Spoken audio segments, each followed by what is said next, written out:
Toyota Hilux 1GT engine, home service. Yung issue nito, ayaw gumana ng aircon system, panaiinit lang yung lumalabas. So game guys. So dinidismantle na lang.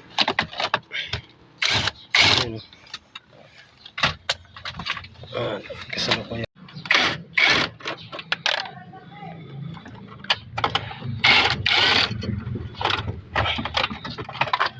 Iyon 1, 2, 3 up. Iyon iyon guys. Iyon luwag na guys. Sa mga nagtatanong kung pwede bang dukutin o i-pull out yung nang hindi kailangang ibaba yung AC system, pwede siya.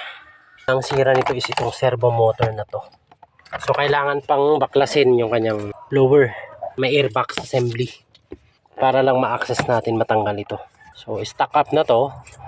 Kaya yung selector ng heater, between heater tsaka yung AC system, hindi na gumagana. Naka-stock siya sa may heater. Kaya ang lumalabas dito sa dashboard, panay init lang. Although okay pa yung kanyang AC system, gumagana. Ito lang guys, gamit lang tayo guys ng Phillips screw. So bali tatlo yan guys,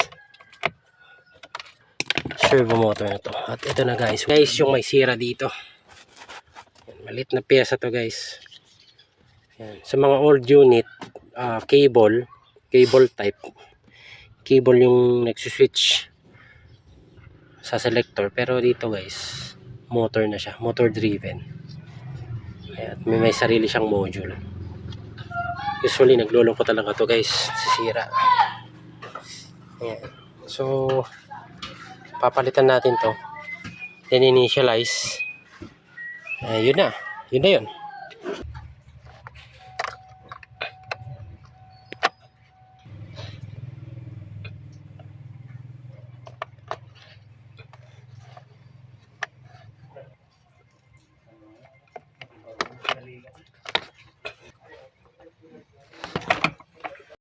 Ayan guys, Toyota Hilux AC servo motor repair.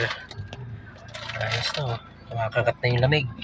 Sanitize customer na naman tayo guys. Ayan guys. So guys, finally natapos na rin ang ating home service. Until next client, inabot na tayo ng gabi guys. So yun lang.